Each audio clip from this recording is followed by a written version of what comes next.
जब भी आप जायचा देखेंगे तो रिजल्ट को समझने के लिए आपको ये बात ध्यान में रखनी है कि कौन सा प्लैनेट किस घर में है और उसका मिजाज कैसा है। तो हम पहले बात करते हैं एरीज की। इसका सिंबल है भेड़ और एलिमेंट है इसका फायर।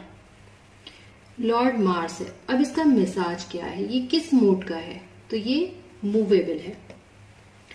ये बात आपको याद रखनी है कि फायर होने के साथ ये लोग जल्दी मूव कर जाते हैं और मार्स की खुसूसियात भी आप जहन में रखें।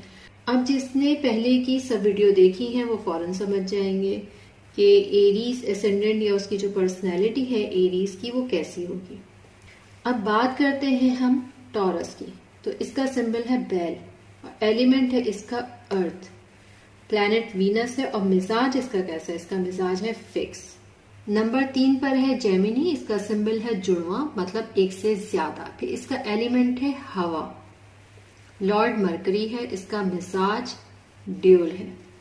ना तो ये जल्दी फिक्स होते हैं और ना ही जल्दी मूव करते हैं। अब यहाँ पर क्योंकि मरकरी की बात हो रही है तो इतनी समझ तो मरकरी रखते हैं।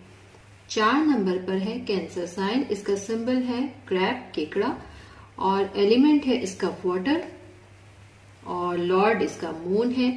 नेचर कैसी है इनकी, नेचर है इनकी मूवेबल। तो अब रिजल्ट आपने यहां खुद निकालते जाना है। जितनी चीजें आपको पता चल रही हैं आप उन्हें मिक्स करते जाएं। आइडिया मैंने आपको दे दिया है, बाकी आपका होमवर्क है।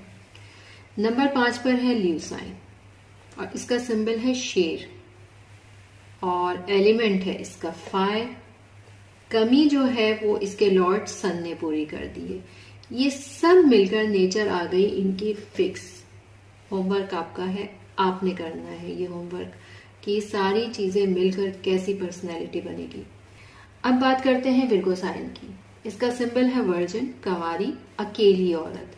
फिर एलिमेंट है इसका अर्थ। मरकरी लॉर्ड है, समझ है और अकेली भी है, लेकिन नेचर इसकी ड्यूल है, मतलब ना ये बहुत जल्दी फिक्स होती है और ना ही जल्दी मूव करती है। 7 नंबर पर है लिब्रा साइन। इसका निशान, इसकी अलामत है तराजू।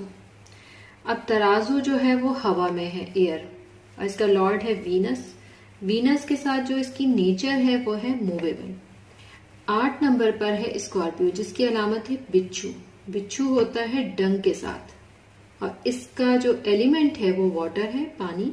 लॉर्ड मार्स है। अब ये तमाम चीजों के साथ ये इनकी नेचर है फिक्स।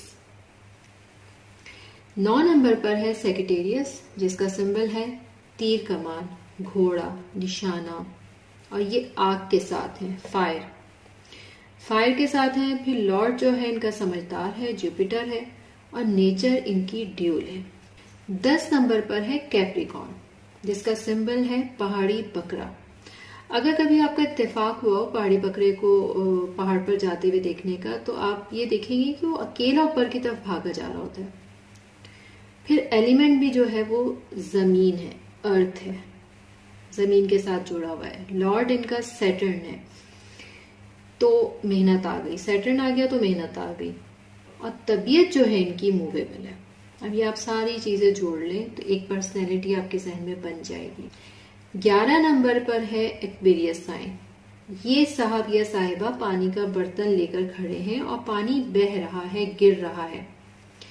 अब यहाँ पर एलिमेंट जो है वो एयर आ गई, हवा है। मेहनत है क्योंकि सैटर्न जो है वो इनका लॉर्ड है, इंसाफ का देवता, और नेचर इनकी फिक्स है। नंबर 12 पर है पाइसिस। इसका सिंबल है मछली, वो भी पानी में, समझदार, क्योंकि जुपिटर यहाँ पर लॉर्ड आ गया तो मछली भी है, समझदार भी है, पानी भी है, और नेचर है इनकी ड्यूल। तो आपने जायचा देखते हुए हर घर के लिए ये बातें जहन में रखनी है कि कौन से घर में कौन सा प्लैनेट बैठा है, कौन सा उस घर का लॉर्ड है, कौन सी नेचर है। ये सारी चीजें जब आपके जहन में होंगी तो आप अपना जायचा आराम से समझ सकते हैं। वीडियो देखते जाएं, सीखते जाएं कि आपने अपना जायचा कैसे देखना है। इसके साथ ही इजाजत दीजिए। अल्लाह हाफिज।